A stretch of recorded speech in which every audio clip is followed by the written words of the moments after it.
Text message na tumanggap talaga ng kickback si Marcos. Naku po, lumalabas ngayong araw na to, tsaka ng mga nakaraang araw. Ang lupit po talaga nga ng mga meron ng ebidensyang unti-unting lumalabas na hindi po si Romualdez lamang ang mastermind, kung hindi mismong si Bongbong Marcos. Naku po. Magandang araw mga ka-PH! Welcome sa PH Reaction. Dito natin sabay-sabay tatalakayin at bibigyan ng reaksyon ang mainit na balita at issue sa ating bansa. Kung gusto mo ng totoo diretsong reaksyon, nasa tamang channel ka. Huwag kalimutang mag-subscribe, i-like ka ng video na to at mag-iwan ng comment sa ibaba para marinig din ang inyong mga reaksyon. Simulan na natin ito. Gago! Alam mo pag mga ganyang klaseng balita yan, pag may ebidensya, sana naman pakinggan at hindi lang basta-basta sasabihin na naman nung palingkera dun sa Malacanang na fake news yan. Kasi merong ebidensya na lumalabas At hindi po ito nanggagaling sa mga vlogger laang. Baka sabihin ninyo galing sa vlogger ito. Hindi po. Nanggaling po ito sa mga congressman din. At sila mismo nakakita. Marami po silang nakakita nung text message na yon. Naku, yari ka, huli ka. Gago! Pero meron nga tayong sinasabi, huli pero hindi kulong. Gago! Para yung mga jowa ninyong lagi nagpapalusot, di ba? Huli pero di kulong. Anyway, yan ang ating pag-uusapan ngayong araw na ito. Yang issue na yan. At marami pa tayong pag-uusapan. Itong mga banat ni Senator Robin. Ako, malupit to si Senator Robin. Talaga nga naman. Alam mo, itong tao na ito, hindi ho ito traditional politician. Itong tao na ito talagang pagbumanat. Naku, banat talaga. Dapat dito membro sa Banateros. Kasi kakaiba ito Pwede kaya natin itong gawing, ano yung tawag? Honorary member ng Banateros. Dahil nga naman napaka-tindi ng banat nito. Ano natin siya, sabitan natin siya na medalya. Tapos pag-uusapan din natin, tangina, walang katapusang issue sa China. Alam mo, yung issue sa China na yan, panakip butas talaga yan sa flood control. Kasi alam ng mga Pilipino, yung mga iba, kaya nila sinasalsal yan. Wala nang kwenta yung usapan tungkol dyan Tangina, usapan lang naman, basto si Tariela Yun lang naman Yun lang naman ang pinopoint out ng mga senador, basto si Tariela at ang ating presidente ay nag-e-effort na kausapin ng China. Tapos may isang general na kupal, kung ano-anong sinasabi. Sinasabi lang naman ng mga senador, tumahimik ka na. Hindi naman ikaw ang spokesperson ng DFA Hindi naman ikaw ang spokesperson ni Marcos pagdating sa foreign policy. Alam mo, yan ang trabaho ng DFA di ba? Bilang parang siya yung spokesperson nung chief architect ng foreign policy. Ibig sabihin, yung presidente, kung gusto niyang yung legwork, ika nga, o yung mga statement, di ba? DFA yan. Di ba? Etong DFA, yan ang kanilang trabaho. Talagang siguraduhin merong sinusunod na diplomasya sa pakikipag-usap. Itong kupal na si Tariela, bida-bida, nagmamagaling. Alam mo, sa totoo lang, ikaw Tariela, makinig ka sa akin Ang asikasuhin mo daw, sabi ni Sas, yung tito mo ba yun na congressman? Kasi balita, may mga flood control daw doon. Bali-balita lang naman po yan. Alleged po yan. Yan po ina-allege po ng ilan. At isa na hong nagbanggit po niyan ay si Sas. Sagutin mo na lang. Baka sabihin ng iba, sandali, banat bay. Ano naman ang kinaugnayan ni Tarantadong Tariela dito sa tito niya? O yung issue ng korupsyon sa flood control. Ano naman ang kanyang hindi naman niya yan sakop ng kanyang job description. Aba? May punto kayo diyan. May punto kayo. Hindi nga sakop yan ni Tariela. At hindi rin sakop ni Tariela ang maging spokesperson ng DFA. Parehong hindi niya sakop, so dapat manahimik na lang siya. Yun ang totoo doon. Pinakikialaman niya pa eh. Di naano siya ngayon, natablado siya ni Sas ngayon na sinasabing, wag mo nang pakialaman. Hindi mo nga pinakikialaman to eh. Hindi ka nga nangingialam dito sa issue ng flood control ng di umano ng uncle mo na congressman. Wag mo nang pakialaman din. Yung hindi mo trabaho, security guard ka sa tubig. Ikaw ang boss. OIC ka. Ikaw yung tagapagsalita, OIC. Na security guard sa tubig. Hindi ibig sabihin ikaw na may-ari niyan, animal ka. Oo. At the same time, kung ano gusto nung may-ari, meron silang admin. Nagigets mo? Halimbawa sa mall o di kaya sa condominium, merong admin. At merong doon, pinaka-boss, yung parang pinaka-manager, admin. Diba? Yung pinaka-director, kung ano man ang tawag dyan. Naandun yung sa admin. Ikaw, hindi ka admin. Security ka. Hindi ko naman sinasabing mababa ang kanyang... Sa PH, quick break lang. Kung nagugustuhan ninyo ang ating mga balita at reaction, huwag kalimutang i-like ang video na to, mag-subscribe sa PH Reaction at i-share para mas marami pang makaalam ng totoo at diretsong reaksyon. Siyempre, iwan din kayo na comment sa ibaba para marinig ang mga boses katungkulan ninyo. o kanyang papel. Hindi, mahalaga din. Mahalaga ang lahat ng Coast Guard. Maganda ang kanilang trabaho. Kaya lang, eto si Tariela, lumalagpas. Para bagang security guard ng mall, mas magaling pa dun sa admin. Mas magaling pa dun sa manager doon sa admin. Security guard siya, dapat inaasikaso niya yung kanilang nasasakop. Di ba? Which is securing. Tapos magre-report nga yan doon sa admin. Boss nga nila yung admin. So ibig sabihin, ganun din dyan. Hindi ikaw ang tagapagsalita ng DFA unless inatasan ka. Pakita ka nga ng appointment. Hindi, lahat naman niya may appointment letter eh. Hindi. As a matter of fact, sinabi nga ni Cayetano, di ba, na dapat maghinay-hinay lang. Di ba? Ang mga nagsasalitang opisyal pagdating dyan sa issue na yan. Kasi pinaiiral ang diplomatic approach. Ika nga. Yun ang pinaiiral. Ikaw, wala ka barumbado ka bastos ka So, hayaan mo na lang yung mga nakakataas. Huwag kang magpiling. Kung gusto mo, tumakbo ka na lang senador. Pilingero ka Magsama-sama kayo nila Ontiveros. Tumakbo kang congressman, magsama-sama kayo ng mga epal na si Dilima, si Jokno. Di ba? Gago! Hindi naman hindi, alam mo, eto kasi merong kasi yan yung pino-point out ni Cayetano Parang sinasabi niya, bilang legislatibo o legislative branch, yung branches of government, equal nga yan. Tama kayo dyan, equal yan. Executive, yung presidente at saka yung lahat ng departamento ng ating gobyerno na nag-e-execute ng batas. Legislative, yung gumagawa ng batas. Okay? At the same time, yung judicial, nag-i-interpret ng batas. At ang Supreme Court, ang final arbiter. Siya ang final decision. May kanya-kanya kayong trabaho. Although you are co-equal, you have your own job description. So anong ibig sabihin nun? Pagdating sa external na pakikipag-usap, external na pakikipagrelasyon sa ibang bansa, ang legislative, labas na yan dyan. Ang legislative, ang trabaho ninyo, gumawa kayo ng batas para sa Pilipinas. Hindi para sa ibang bansa, hindi para sa pakikipag-relate natin sa ibang bansa. Nasa konstitusyon na yan Nasa konstitusyon na yan na inaatasan ng konstitusyon that the president is the chief architect of foreign policy. Malinaw na. Malinaw na yan sa ating konstitusyon. Meaning, wala nang iba pwedeng makisawsaw. Putang inang mga senator to, nakikisawsaw. Tapos, pag itinutuwid sila ng mga matitikas dyan, tulad ni Marcoleta, ni Cayetano, pag sila tinutuwid dun sa kanilang katangahan, nung iba nilang mga kasamahan, tatawagin na silang tsinador.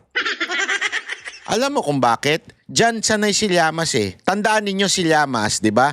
Dating aktivista yan, dating makakaliwa yan, dating komunista. Ewan ko, hanggang dati na lang ba? Baka hanggang ngayon, di ko alam ha. Pero dating ganyan yan. Kaya sanay yan sa propaganda. Alam mo naman ang makakaliwa. Alam mo yung style na makakaliwa? Yung magdadrama, magdadala ng impeachment na may dala-dala pang trolley. Yung mga ganyang yung maglalakad, ay pukin ang inang yan, ba't di nyo nalang dalhin? Hindi na yung, dyan kayo media, dyan lang kayo. Sabay-sabay kaming lalabas, hawak-hawak yon, may drama. Alam mo, sanay yung mga terorista dyan. Yung mga makakaliwa, sanay dyan. Oo, yung ganyang klaseng drama. Kaya itong si Llamas, commentator, sumulat siya ng Chinador, di ba? Yan yung mga style ng mga makakaliwa at mga terorista.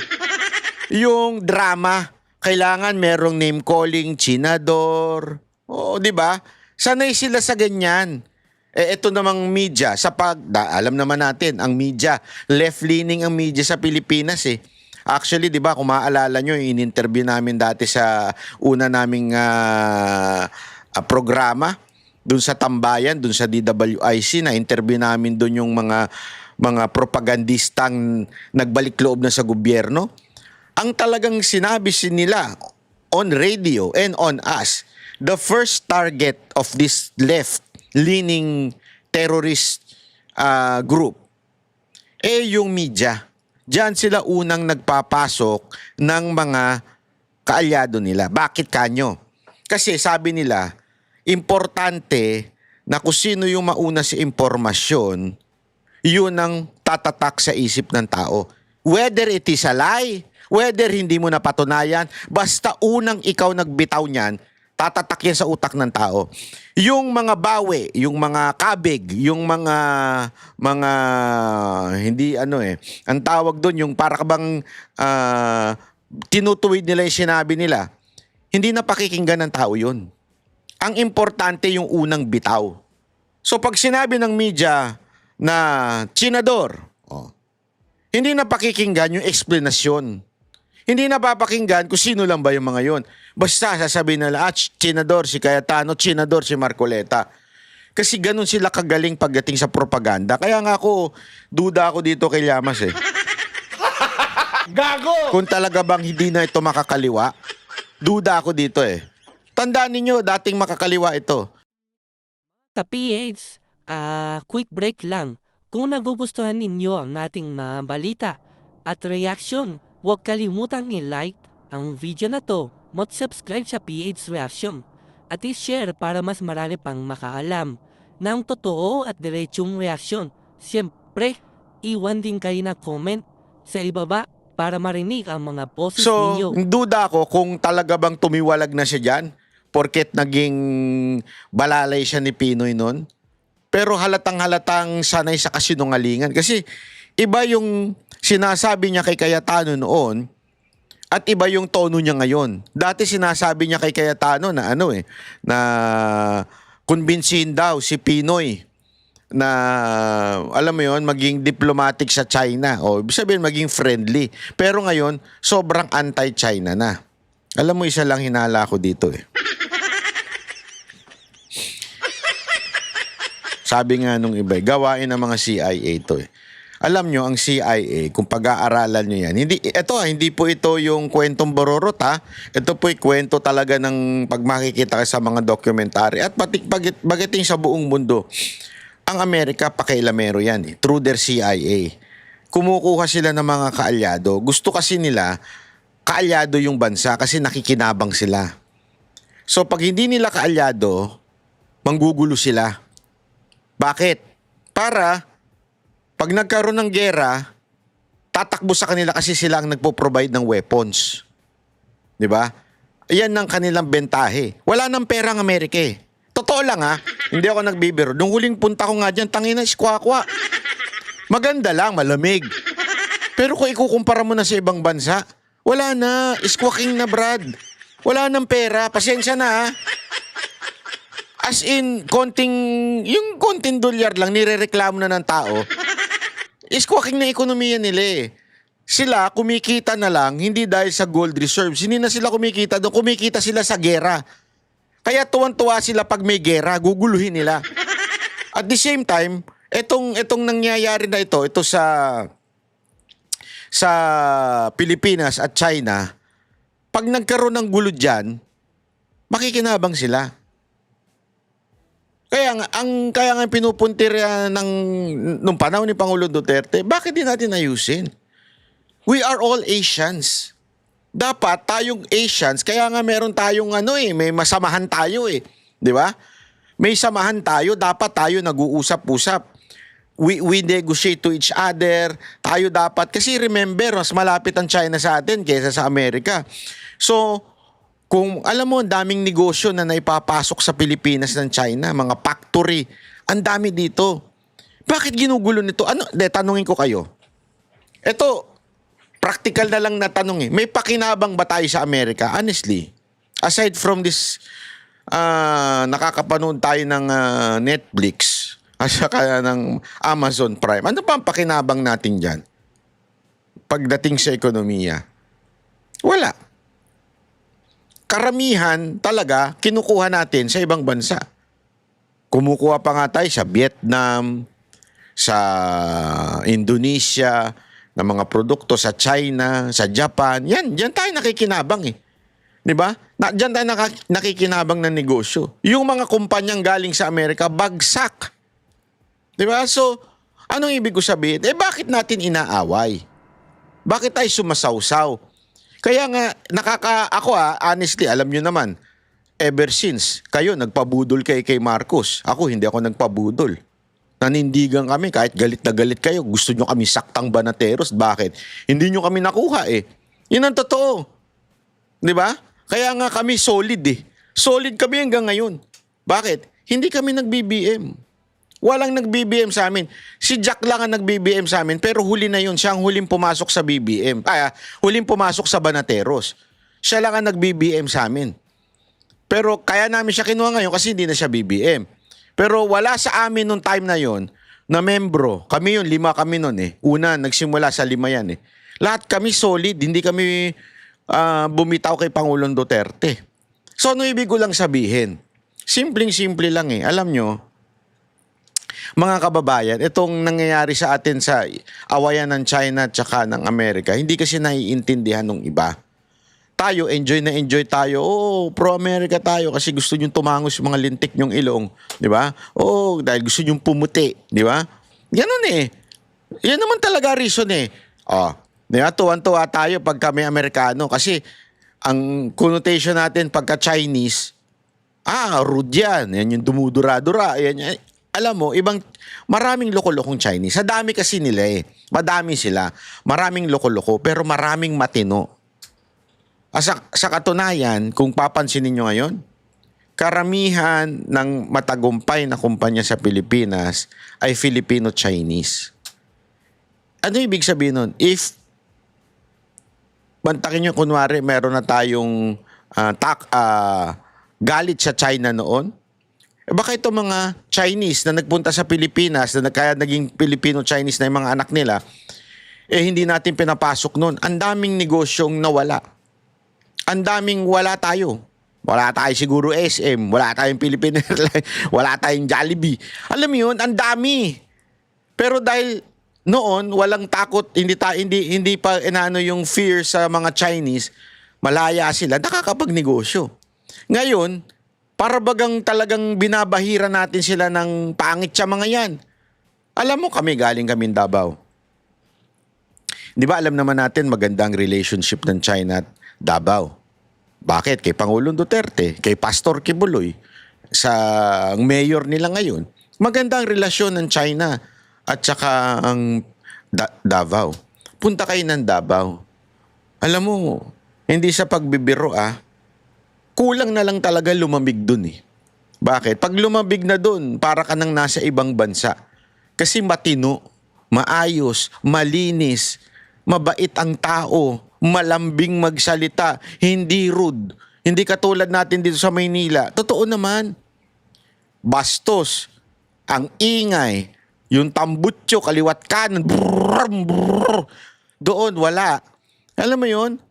Yung takbo ng sasakyan, hindi yung napakaraming kamote. Wala.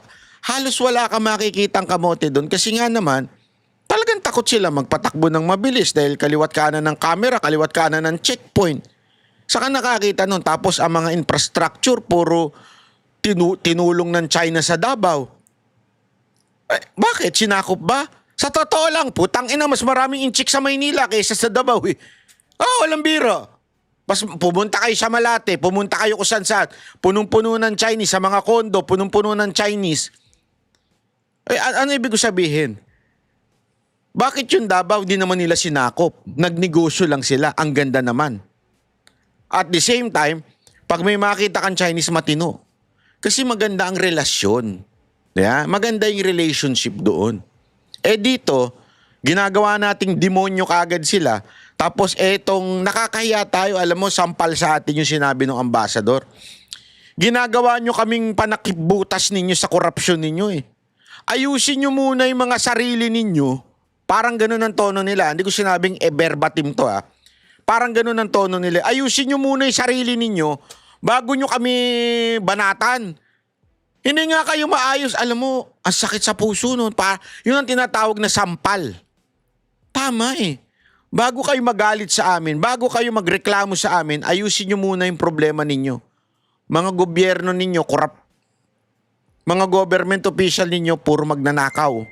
Yun ang talagang makikita mo na tangina, oo nga, ano? Bakit ba natin sila pinakikialaman, inaaway? Eto ngang mga korap sa atin, yung putang ina, nakabarong pa.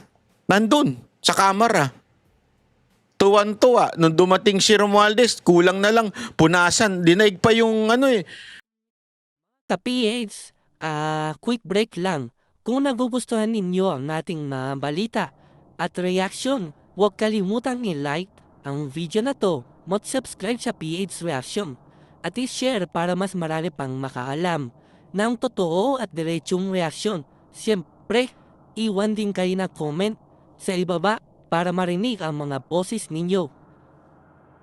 yung ano ba yun, yung nasa red, dun sa Quiapo. Di ba? Nung dumating si Romualdez, may nakita ako, halos lahat talaga naglapitan sa kanya. Parang, boss, kamusta na yung komisyon natin dyan? Parang ganun eh. Di ba? Bakit nga? Gusto kasing pagtakpan ang flood control, korupsyon ng gobyernong ito. So gumagawa sila ng iba't ibang issue. At isa na nga po dyan yung etong sa China po. Ito panoorin nyo ito. Na, alam mo, nung pinanood ko ito, sabi ko, tangina nga naman. Parang gago rin eh. Ito. Bago pa ang Wait. aligasyon kapalitan Bakit walang tunog yan? Ayan. Ito medyo bigyan muna natin yung mga hindi po masyado nakasunod ito mga nakaraang araw tulad ko dahil tayo nga po ay nagpunta at nakiramay po tayo sa pamilya Duterte. Alam mo, marami. Ako, ito muna bago pala simulan yung bago tayo gusto ko lang magbigay ng konting tribute at kwento. Gusto nyo kwentuhan ko kayo tungkol dito kay Sir Bong Duterte. Si Sir Bong Duterte, kapatid po yan ni Pangulong Duterte. Alam nyo, si Sir Bong Duterte ang isa sa mga dahilan kung bakit nanalo si Pangulong Duterte. Walang biro ito. Hindi ho, aside syempre, katulad nila Pastor Kibuloy, sila lang yan eh. Sila Johnny Basco, sila Pastor Kibuloy, pamilya Duterte, at saka itong si Sir Bong Duterte, yung namatay na po na kapatid ni Pangulong Duterte. Alam mo, yan ang nasa background lang. As a matter of fact, isa kami sa mga kinuha niya noon, yung Mocha Girls, si Mocha, na nagpe-perform. So maraming team yan na nag-aasikaso, iba-iba. Nandun kami sa team ni Sir Bong Duterte. Basta ang focus namin, pakikinggan namin yung direksyon niya. Kasi iba-iba, kanya-kanyang ipalan na syempre kami, ba't kami epal dyan? Doon kami sa kapatid. Di ba? Kasi itong kapatid, alam niya kung saan kailangan ng entertainer, kung saan kailangan ng mga tumutugtog habang inaantay si Pangulong Duterte. So somehow, naging close kami doon kay Sir Bong Duterte. At sabi ko nga sa inyo, without him, ang laking kawalan doon sa kampanya ni Pangulong Duterte. Totoo yan. At the same time, without him, hindi ko nakilala si Pangulong Duterte. Kaya ang laki ng utang na loob ko dyan sa tao na yan. Dahil because of him, na-meet ko at naging samaw kaibigan ko ang isang best president ng Pilipinas. I owe it to him.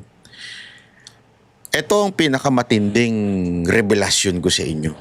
Alam nyo, etong si Sir Bong Duterte, kung ano siya noon, nung na-meet namin na hindi pa presidente si Pangulong Duterte, at nung presidente na si Pangulong Duterte, at nung natapos si Pangulong Duterte, during that time, every time pumupunta kami ng Davao, nakikipag-meet kami sa kanya, iinom konti. Kasi ano yun, social drinker yun. So inom-inom kami.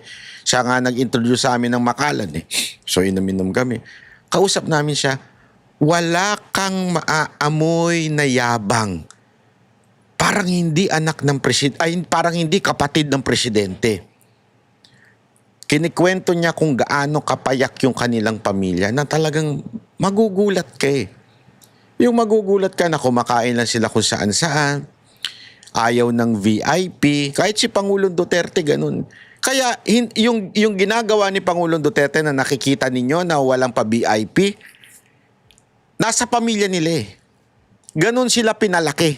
Bawat isang Duterte, yung lehitimong Duterte yung alam mo yon, yung talagang sila Pulong, sila Baste, sila BP Sara, sila Sir Bong Duterte, yung talagang mga Duterte, at saka yung mga anak-anak pa nila. Marami yun, hindi ko na mabanggit lahat. Pero lahat sila, iisa yung common denominator, ano yun? Hindi magarbo, hindi mayabang, porket anak, o kapatid, o kamag-anak. Basta sinabi mong, pag may Duterteng nagyayabang, ipupusta ko sa'yo, hindi close yan sa mga Duterte. Pag may Duterteng nagyabang at nagmalaki at sasabi sa gitna, Duterte ko, hindi Duterte yan. Kasi mahihiya ka dahil yung mga mismong anak at mismong kapatid, sobrang humble. Mula simula, mayor pa lang, hanggang presidente, at nung nag-retire na si Pangulong Duterte, hindi sila nagbago. Yun ang isang bagay. Kaya ako nakikiramay po ako sa pamilya. Kanina po hinatid na. At nagpapasalamat kami kasi pasensya na rin po doon sa mga kaibigan ko nagme-message sa akin at sinasabi nilang gusto nilang pumunta doon sa lamay ni Sir Bong Duterte. Pasensya na po dahil talagang sabi nila is family only and the Banateros. Hindi ako nagbibiro dito. Bilin mismo yon ni Sir Bong Duterte na Banateros lang ang at yung pamilya lang. At nakakagulat nga kasi ayoko sana ikwento to pero kailangan ko ikwento to for the sake of maintindihan ninyo yung konteksto. Alam mo, nung pinakita sa akin, hindi ko na lang yan mga huling araw ni Sir Bong Duterte, pinakita sa akin. Alam mo yung ginagawa niya, pinanunood niya yung video natin. Na nga ako dun. Sa totoo lang, naiyak ako dun. Kasi if I only know that he is watching. Although sinabi naman na sa akin ng asawa niya na araw-araw talaga silang nanonood. Ano yan? Lahat yan. Kasi hindi lang ako. Pati sila Boss Dada, si J.G. Bar. Alam niya, kabisado niya nga eh. Alam niya nga yung mga style. Alam mo, advisor namin yan eh. Sasabihin sa amin, ganito dapat sasabihin niya, wag kayo masyadong mahabang. Hindi advisor yung opinion Hindi niya kami na-advisor sa opinion. In-advisor lang niya kami bilang isang manunood. Sinabihan niya si I think it was J. Guevara or someone. Sinabi niya, wag masyadong mahaba yung play ng news. Kasi pag masyadong mahaba yung play ng news, Sa PH, quick break lang. Kung nagugustuhan ninyo ang ating mga balita at reaction, huwag kalimutang i-like ang video na to, mag-subscribe sa PH Reaction at i-share para mas marami pang makaalam ng totoo at diretsong reaksyon. Siyempre, iwan din kayo na comment sa ibaba para marinig ang mga boses ninyo. gusto namin kayong marinig as a viewer, hindi yung news. Yung mga ganun bang advice na binibigay niya sa amin. At nung kinuwento nga at pinakita sa akin yung video na huling sandali ni Sir Bong Duterte, pinanonood niya po yung video ko. Yung video ko pa nga na nasa sasakyan ako nandun ako gumawa ng video. Na ano ko, sabi ko, kaya every video counts sa akin. Yun yung na-realize ko Every video counts. Kasi I do not know, maybe someone na nanonood sa atin ngayon would be, alam mo yun, hindi ko naman wini-wish. I mean, last time niya nang mapanood ako, and I hope I could give you a little hope and pag-asa at encouragement. Kasi siyempre, nung sabi ko nga, kung naalam ko lang yun, talagang sana nagbigay na ako na. Kasi tinago hindi nila sinasabi na nasa ospital. Nalaman na lang namin na ganun na wala na si Sir Bong. Pero let's pray for the family. Let's pray for kasi alam nyo kung bakit. Nakita nyo yung post ni, ito secret to pero nireveal ko na sa inyo. Gago rin ako yung post yung post ni VP Sara Duterte. Sino yung mga nandun? Nandun si Sir Bong Duterte, sila Ibasco at few people na nandun. Tapos sinabi niya na we surely gonna miss you kasi nung ginabayan mo kami nung kampanya noong 2016, 2022 and 2028. Binanggit niya yun. So sabi ko nga, yun ay matinding pahiwatig. At the same time, for us who really support the Duterte, let's stop fucking listening to other vloggers na walang ginawa ko hindi mag-awayan at gumawa ng chismis. Hello? Ulitin ko. Marami po kasing vloggers ngayon, ginagamit lang ang pangalan ng Duterte. Maraming mga vloggers ngayon, nagchichismis lang for the content and views para kumita sila, but not really for the Duterte. And I was so happy na narinig ko mismo yon sa kanila na talagang sila daw ay talagang legit banateros. Talagang ano sila. Sabi ko rin naman sa kanila, ang banateros, basta kami sa pamilya. Pamilya Duterte lang ang aming pakikinggan. Darating kasi ang panahon. Sinasabi ko na sa inyo to, mark my word. Sinasabi ko sa inyo, marami ang maglalaglag kay Vice President Sara Duterte. Marami ang maglalaglag kay Pangulong Duterte dahil wala na siya. Nasa dahig na siya. Hindi na siya active sa politika. At kahit makabalik man siya, hindi na siya magiging active dahil sa old age niya. Hindi na rin siya masyadong sa memory niya. So marami na nanlaglag na hindi nyo pa alam pero nanlaglag na kay Pangulong Duterte. Hindi ko na lang papangalanan dito yan. Pero read between the lines. Marami ng dating quote-unquote na pro-Duterte pero pag hindi na kayo kaharap, hindi sila pro-Duterte kasi iniisip nila wala na si Pangulong Duterte. Tapos si Vice President Sara Duterte talaga namang iba mag-isip. Talagang ayaw niya sa manggagamit kasi nadala na rin siya 'di ba? Kaya nga sabi ko din sa kanila, assurance ko sa pamilya Duterte, basta ang banateros Duterte lang. Duterte lang kami. Hindi kami saside sa kahit sinong putang inang vlogger na ginagamit lang ang pangalan ninyo. Gusto lang kumita, gusto lang magchismis dahil lang alam nila magiging presidente si VP Sara Duterte kaya pilit na dumidikit at the same time pinagkakaperahan. Kaya ang banateros, Duterte lang. At yan, sinasabi ko hindi para magyabang Sinasabi ko sa inyo to para sabihin sa inyo mga kababayan ko. Kayo rin na naniniwala sa prinsipyo, pamamahala ni Pangulong Duterte, Duterte lang tayo. Stop listening to mga user-friendly, mga manggagamit na mga vloggers. Maniwala kayo, marami dyan. Kung chismoso lang ako Kung gusto nyo malaman, tanongin si Boss Dada. Yan, chismoso yan.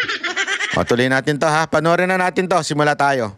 Bago pa ang alegasyong kapalitan umano siya ng text message ng Pangulo ukol sa kickback sa flood control projects, binanggit na rin si dating Undersecretary Adrian Bersamin ni dating Congressman Zaldi Co. Si Bersamin umano ang nagkumpirma kay Co na utos ng Pangulo na magsingit ng 100 billion pesos sa 2025 budget. Nakatutok si Ivan Mayrina. Muling lumutang ang pangalan ni dating Undersecretary Adrian Bersamin, apo sa pamangkin ni dating Executive Secretary Lucas Bersamin, sa usapin ng pagkakasangkot umano ng Pangulo sa katiwalian. Pagbubunyag ni ACT Teachers Party List Representative Antonio Tino, nakita umano niya ang record sa palitan ng mensahe sa pagitan ng Pangulo at ng nakababatang Bersamin sa pagitan ng December 2024 at July 2025. Batay umano rito, tumanggap ang Pangulo ng kickback mula sa mga maanomalyang flood control project. Agosto ng 2023 na magsilbi sa Governing Board ng Manila International Airport Authority o MIAA si Assistant Secretary Adrian Bersamin. July 2025, nang italaga siya bilang Undersecretary at Hepe ng Presidential Legislative Liaison Office o PLLO. Alam mo, dito ka magtataka. Dito mo makukonfirm na itong si Soto at itong si Lacson, tuta talaga ni Marcos yan. Binanggit na yan ilang beses, yung pangalan ni Yusek Bersamin. Anong ginawa ni Lacson? Wala. Hindi man lang pinatawag. Hindi man lang, alam mo yon, akin, again, let's give the benefit of the doubt dito sa tao na ito. To be fair, okay, let's give the benefit of the doubt sa tao na ito. Pero ilang beses nang binanggit yan. Tang ina, Lacson, ba't hindi mo ipatawag yan sa Blue Ribbon? Ang dami mong pinapatawag na walang kwenta. Nakatakip pa mga lintik na muka. Eto, lantarang binabanggit ng paulit-ulit, ayaw mong ipatawag.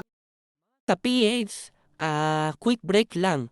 Kung nagugustuhan ninyo ang ating mga balita at reaction, huwag kalimutang i-like ang video na to, mag-subscribe sa PH Reaction at i-share para mas marami pang makaalam ng totoo at diretsong reaksyon.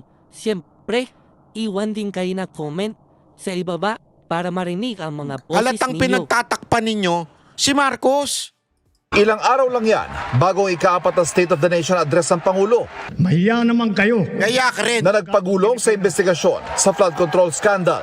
Pero sa kainitan ng issue, idinawit ni dating Congressman Zaldi Co sa isang video sinoy Yusek Bersamin na siya umano nagkumpirma sa kanya ng utos umano ng Pangulo na magsingit ng 100 billion pesos sa 2025 budget. Agoy! Nagbigay pa nga umano si Bersamin ng listahan ng mga proyekto na galing umano mismo sa Pangulo. Pero ayon kay Senador Panfilo Lacson, base naman anya sa salaysay sa kanya ni DPWH Undersecretary Roberto Bernardo, ginamit lang ang pangalan ng Pangulo rito. Yon. Si Undersecretary Yun Bersamin na lang ang palusot niya eh. Hindi, sinabi naman ginamit lang yung pangalan. Di ba?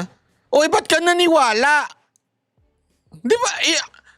Kahit sinong matinong investigador, may utak na investigador, hindi porket sinabi nito, ginamit lang yung pangalan ko. Eto, inano. Si Revilla nga eh. Binanggit ni Bernardo. Inakusahan ni Bernardo. Ano ginagawa ninyo? Kinundi na ninyo porket nilaglag yan. Porket yung mga anak hindi bumoto for impeachment ni VP Sara. Nilaglag ninyo. Tapos, isipin nyo hindi nyo nga inimbitahan, hindi nyo inimbestigahan, pero nandun sa draft resolution ninyo, napakasuhan. Ito, binanggit ng ilang beses. Tapos, sinabi lang, hindi kasali yan. Hindi, ginamit lang yung pangalan ni Marcos. Ba't hindi nyo pinatawag? Sana man lang tinanong ninyo, inimbestigahan ninyo kung nagsisinungaling o hindi. To be fair, hindi yung kung ano is pasok dun sa kwento ninyo, yun lang ang iimbitahan ninyo. Yun lang ang akusahan ninyo, yung pasok lang sa kwento ninyo.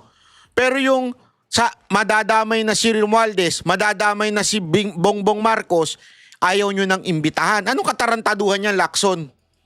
at si Education Ginagalit Undersecretary mo ko Trijib Olivar lang daw ang nakinabang dito. Muli naming hininga ng pahayag si Undersecretary Adrian Bersamin sa pamamagitan ni dating Executive Secretary Lucas Bersamin. Ayan nga eh, naglahong parang walang parang bula eh. Hindi nyo inimbitahan. yung 3 nag-resign na sekretary na binanggit, bakit hindi nyo inimbitahan? Putang, inanlokohan to eh. Pero hindi pa kanya ito sasagot o magbibigay ng reaksyon sa ngayon. Pero nangako nakatatandang Bersamin na sasagutin ng apo ang mga alegasyon sa takdang panahon. Dati nang itinanggi ni Bersamin at ni Olivar ang mga alegasyon. Para sa GMA Integrated News, Ivan Mayrina, nakatutok, 24 oras. Di ba? O ito, panoorin nyo to ha. Makikita ninyo yung a little bit story about this text message, di umano, allegedly, ni Bongbong Marcos mismo ha. Ni Bongbong Marcos. Text ni Bongbong Marcos. And joining us this morning is Caloocan 2nd District Representative Egay Eriza himself.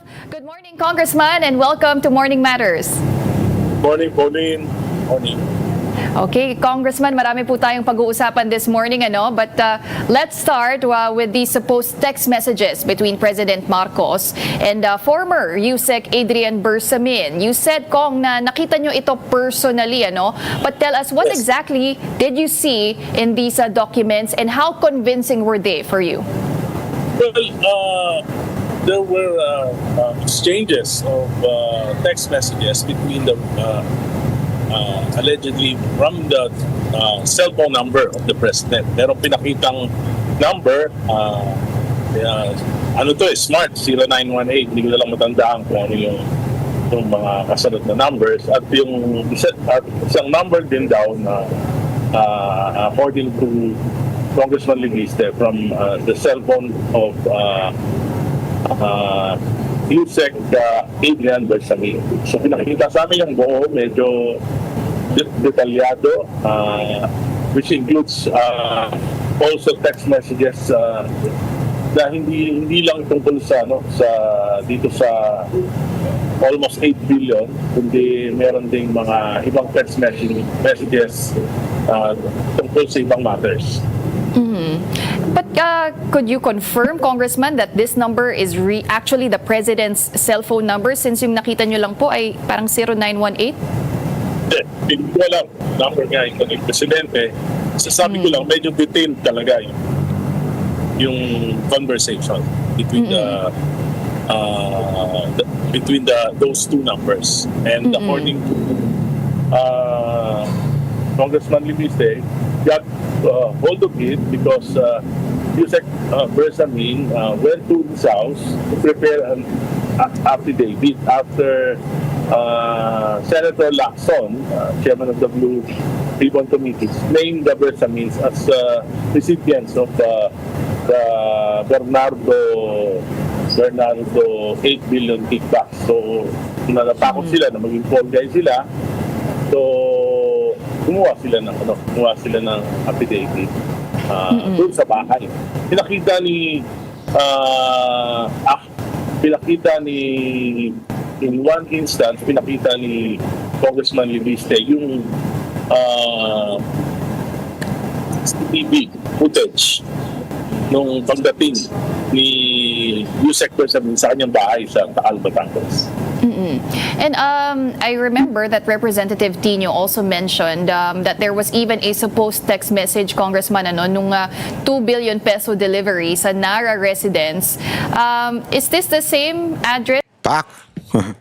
Patay ka doon. Nara residence. Pang social yun. Pang lasyalayan yan. Tsaka Chineyan. Nara residence. Na tinutukoy din ni former Congressman Zaldico where he delivered sa bahay umano ng presidente doon sa Forbes Park na Nara Street din. Wala namang nabanggit na gano'n kasi Nara lang, nakalagay Nara. Okay. Parang ang instruction allegedly ng presidente ay to bring the 2 billion Nara. Yun lang, parang Nara. Then may binanggit na pangalan dito na hindi ko na matandaan. So, medyo detalyado talaga. Kaya nga sabi ko na nalulungkot ako dahil pinatay kagad ng Committee on Justice yung impeachment complaint against the President. Samantalang... Ayan, isa pa yan. Maano sana eh. Maki-question sana, mahuhukay na eh. May imbestigahan na, pinatay nila yung impeachment complaint. sa Rule 3, Section 5, yung aming impeachment rules, yung determination ng sufficiency in substance, dapat simple lang. Kung may allegations o recital of facts, tapos kung may nexus ito dun sa isang impeachment offense. Meron naman, kaya lang pinatay kagad. So hindi nagkaroon ng pagkakataon na may presenta ng makabayan black yung kanilang ebidensya at hindi rin nagkaroon ng pagkakataon para madepensahan ng ating This effect is called But in other words, Congressman, personally, would you say na kayo po ay convinced that these screenshots and ledgers and materials are legitimate at it's highly improbable that they were falsified? And do you think Congressman Levista can actually vouch for the authenticity of these documents, or would it still need further verification? Well, kailangan talaga i-verify, pero masyadong detailed yung conversation. At ang sabi sa akin ni Kong Leviste, marami pang hindi pinakita sa akin. And it was shown not only to me, but not only to Congressman Pino, but three other congressmen. In the interest of transparency, Kong, are you willing to publicly release these screenshots, or do you even have a copy po? No. Congressman Leviste didn't give us a copy. Actually, we are asking him to give us a copy. Pero marami siyang Alam mo, minsan talaga nagugulan ako dito kay Leviste. Sorry ha. Pasensya na. Alam ko magaling siya. Minsan tumatayo siya. Siya na nga lang yung tumatayo. Tsaka itong si Barsaga. Pero minsan ang gulo-gulo kasi. Alam mo kaya nakakabwisit at nabibwisit yung ibang tao. Honestly I'm speaking outside. Okay? Ibig sabihin, I'm speaking not kung ako ay hindi Duterte supporter, kung hindi ako anti-Marcos. Ang gulo-gulo niya kasi. Minsan may sasabihin siya, unti-unti pa. Pwede ba, diretsuin mo na lang? Ano ba talaga? Ano yung mga ebidensya mo? Kasi nag-aantay daw sa proper time. Nagpunta ka na ng Senado nung one time Ba't di mo pa binurgal lahat doon? O kung ayaw man nila, magpa-press-con ka, isa-isahin mo. Eto, ang ebidensya, ganito. Nasa sa inyo na, taong bayan, gagalaw ba kayo, kikilos ba kayo, eto na. Hindi yung unti-unti, bukas may iba na naman, may bago na naman.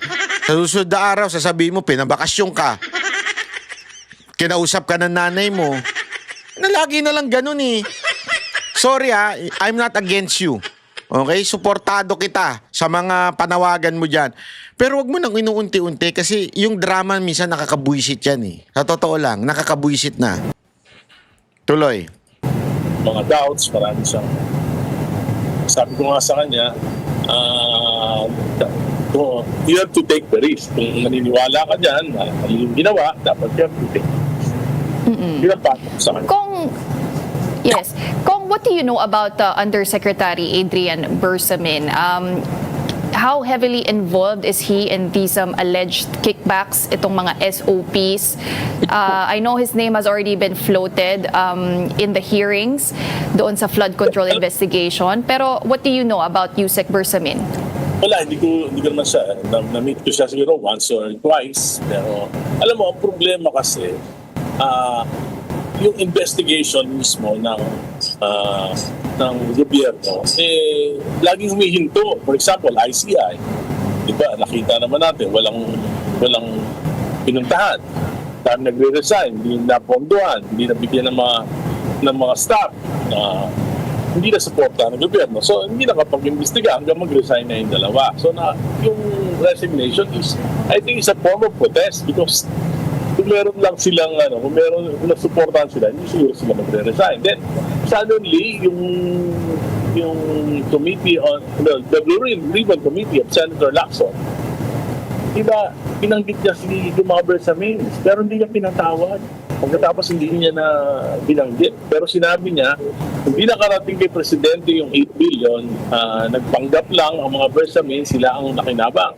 After that, hininto niya na investigation. So, yun na nga Pagkataka talaga.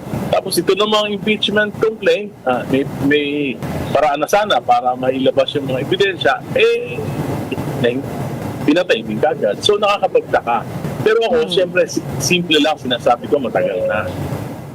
2023, 2024, 2025 national budget. Unprecedented in the history of our country, 1.45 trillion in insertions, diversions, and amendments. Nakalaan para sa mahalagang proyekto ng gobyerno, inilipat para sa mga flood control at mga maanumalyang proyekto. Bakit pinayagan ng Pangulo? Hindi niya na-explain. Bakit siya pumayag? Hindi naman isang taon lang, baka napalustan siya, pero 3 taon sunod-sunod. Yun talaga yun. 3 taon sunod-sunod. Tapos, wala lang. Walang substance daw yung impeachment sa kanya. Alam mo, yung mga akusasyon ng mga ilang pinklawan at dilawan at mga loyalistang tanso na sinasabi nila, dapat talaga ma-impeach na yan si VP Sara Duterte para panagutin at sagutin niya mga katanungan. Ang ina, sinagot na ng paulit-ulit, kowa na nga ang sumagot eh. Etong si Marcos, sagutin niya rin bakit niya pinirmahan 3 beses sunod-sunod ang mga corrupt budget, mga insertion, allocation, bakit niya pinirmahan? Yan ang dapat niya sagutin. 'Di ba? Kung wala talaga siyang involvement sa allocation, sa insertion, dapat niyang sagutin yan. Tapos ibabaling nila sa ibang tao. Eto nga, tingnan ninyo yung ginawa dito. Binaboy na naman itong kay Revilla. Papakita ko sa inyo kung paano nila ginagago yung issue kay Revilla. Ha? Mantakin mo una, 4 sila sa kaso, biglang siya na lang mag-isa. Di ba? Para magkaroon ng laman nung una, 4 pa daw sila. Ngayon, tinanggal na yung iba. Alam mo yun, ang gago eh. Naghain ng counter affidavit si dating Senador Bong Revilla nang humarap sa preliminary investigation para sa reklamong plunder kaugnay sa maanumalyang flood control project.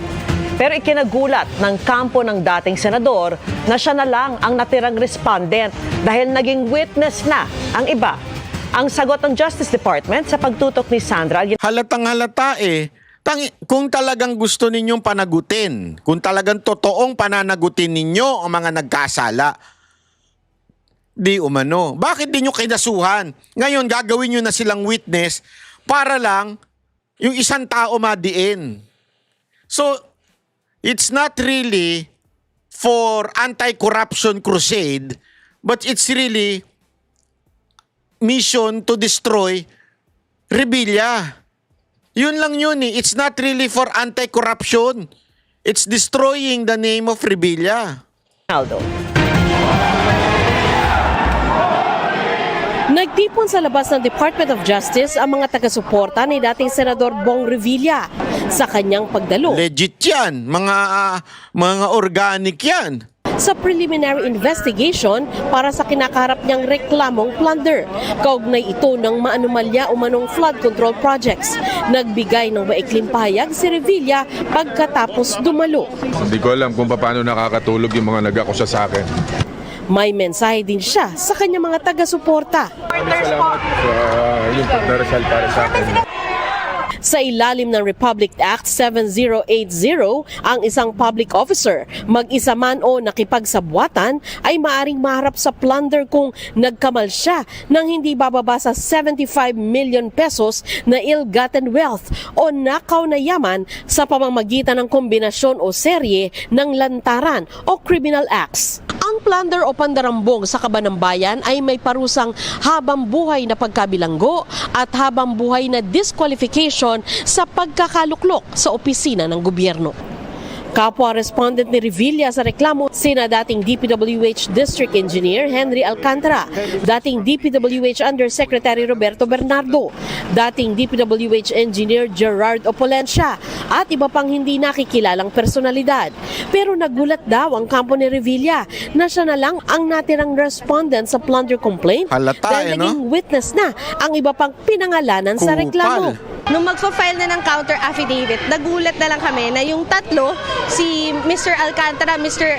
Opulencia, saka si Yusek Bernardo, nag-manifest na hindi na sila sasagot kasi discharge sila sa Witness Protection Program. So nakakapagtaka, 4 yung kinasuhan, tapos biglang 3 witness protection. So, Halata, yun yung tinatawag na halatang halata. The mission is really rebellia. It's not really for anti-corruption. Crusade ditong mga ulol na to. It's really si rebellia lang gusto nilang idiin. na lang. Paano nila kaya mapapatunayan ang sabwatan? Para madamay siya, kailangan may conspiracy sa iba. Kasi kung titingnan nyo lang yung mga dokumento at yung asalaysay, hindi masasatisfy yung requisites ng plunder. Walang acts or omissions constituting the crime on the part of Senator Bong. Ayon sa spokesperson, So yun yung sinasabi ng kampo ng rebellia. Di ba yun din yung sinasabi ni Topacio? Hindi pwedeng basta lang tinuro siya. Paano yun kung bigla na lang may anibal dyan na isang kriminal, bigla na lang ituro yung isang tao. Oh, may kasalanan si Jay Guevara. Lakas kumain yan. Halimbawa lang, bigla na lang niya sabihin ganun. Siya ay nagnakaw nung ulo ng lechon, hindi si Boss Dada. Kasi nagagawan sila sa ulo ng lechon biglang itinuro. 'Di ba? Si Jay Guevara. Si Jay Guevara talaga kasi mas mataba na si Jay Guevara ngayon. So sasabihin niya, si Jay Guevara talaga ang kumuha ng ulo ng lechon. Dapat merong collaborating evidence. Ano pa ibang ebidensya mo basta ka lang nagturo? Yung pa lang nagturo si Boss Dada, 'di ba? Gago! Siya naman pala talaga yung mahilig sa ulo ng lechon. Inuwi niya lagi ulo ng lechon kaya lang, sabi niya, nagkahulihan. Kung sino yung kumuha ng ulo ng lechon. Alam ko na gagawin ko. Aamin ako. Sasabihin ko, naging parte ko pero inutusan lang ako ni Jay Guevara kunin yung ulo ng lechon. Hindi pwedeng gayon. Di ba? Wala man lang kasamang iba. Labo talaga, Gago! Ganyan kasi ang style nito mga tarantadon to Hindi, walang biro. Ayan talaga yung kanilang style para, alam mo na, para lang magkaroon quote-unquote big fish, para magkaroon ng quote-unquote mastermind, di ba? Kasi nga, diversion. Imaginein mo divert na Hayop from rebellia, China, ano pa, ngayon si Robin, isa pang diversion to. Totoo naman yung sinabi niya Alam mo ako magalit na ka rin kayo sa akin. Pero putang inan, weak talaga mga kabataan ngayon. Totoo yan. Alam niyo yan, matatanda kayo. Ako matanda rin ako Di ba? Weak talaga mga kabataan ngayon, konti na lang. Wala akong purpose sa buhay. Ba't ka umiiyak? Yung ano ko jowa ko. Hindi ako tinex. Nakauwi na siya. Umiyak ka na kagad? Leche ka? Eto kasi tingnan ninyo itong pahayag ni Senator Robin. Hindi. Ito lang, ito. Sana yun nawala. Naku, nawala pa. Hindi, meron yan Ito. Inulan ng batikos ang pahayag ni Senator Robin Padilla na weak o mahina ang mga kabataan ngayon. Ayon sa grupo... Pahapyawan lang natin to kasi gusto ko to i-discuss sa non-political channel natin na Banat by 360. Hapyaw lang tayo ngayon dito. Ng mental health advocate, hindi dapat ikumpara ng senador ang henerasyon nila sa henerasyon ngayon. Nasa frontline ng balitang yan si Mayan Los Baños. Nako, maraming batang magagalit siguro, pero pasensya na kayo. You are weak. Yun. mahihina raw ngayon ang What do you expect, Senator Robin? We have a weak president. Natural, which is going to have a weak generation. Bagay di ba? Weak president, weak generation. Pag pinagsama mo, yun. Ano gagawin? Candy. Pakyo kayo. Alam niyo yan. Di ba? Kung hindi candy, cards. Kung Kung hindi carts, organic. Mga kabataan. Hindi kayo katulad nung panahon namin na hindi kami iyakin. Natuto kami sa kalsada. Natuto kami na wag umupo, umiyak. Sinabi ito ni Senador Robin Padilla bilang chairman ng Senate Committee on Public Information and Mass Media sa pagdinig sa mga panukalang paglimita sa mga kabataan sa paggamit ng social media. Nung panahon namin, hindi uso yung salitang depression. Hindi ko nga alam yun kung ano yung depression. Ngayon, batang maliit, sasabihin, I'm depressed. Magulo. Marami tuloy tumaas ang kilay. Naungkat tuloy ang pag-iyak ng senador sa pagdinig ng Senado noong Abril kaugnay ng pag-aresto ng ICC kay dating Pangulong Rodrigo Duterte. Makinig kayo. Wrong analogy kayo mga tarantadong pumupuna kay Robin na sinasabi nyo, bakit siya umiyak siya noon nung si Pangulong Duterte nakulong? Yung pag-iyak niya, hindi dahil sa sarili niya mga gunggong. Dahil doon sa sinapit ng isang taong kaibigan natin, presidenteng umayo sa bansa natin, kaya siya umiyak. There is nothing wrong in crying, but there is something wrong when you keep on crying dahil sa sarili mo. Mayat-maya ka na lang, iyak ng iyak kasi nalulungkot ka, wala kang purpose. Sorry alam mo ako, sabi ko nga sa inyo, inspiring tayo doon sa Banat by 360 natin. Magbibigay tayo ng tip para hindi kayo maging weak. Totoo, magbibigay ako ng tip kung paano maging strong. Kasi talaga yung mga kabataan ngayon, konting bagay, iniiyak. Noon nga, walang perang mga tao, talagang nagjajaryo bote. Ako nga, nagbenta ako ng fishball Kaya alam ko kung saan bumibili na masarap na fishball kasi yung fishball sa grocery, ang pangit dun. Bumili kayo dyan sa may, sa may Teacher's Village, sa malapit sa Claret. Meron dyan bilihan ng mga totoong fishball. Dun ko binibili yun. Kasi nga gusto ko magkaroon ng sasakyan. Totoo yan, hindi ako, kaya sabi ko magsisipag ako, bili kong fishball, hindi pa rin ako nakabili sa sasakyan. Nagbanda na lang ako. Hindi, ibig ko lang sabihin?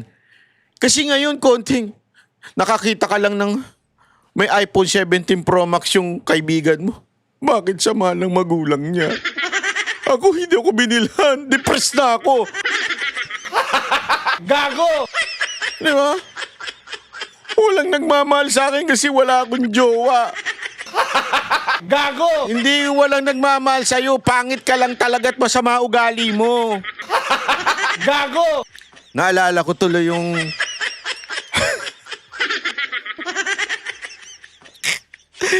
Ang ganda ng kwentuhan namin kapon kay Baste Tawa ng tawa si Baste Kasi nag-iinsultuhan kami. Sabi ba naman ni Nyak?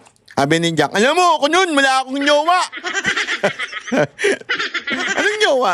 Wala akong nyowa nun Kasi tapos nakikipag-away ako, bully kasi ako, binubuli ako. Hindi ako sanay sa babae, wala akong jowa. Kasi mahirap ako Sabay, di seryoso na, parang iiyak na si Jack nun, sabi.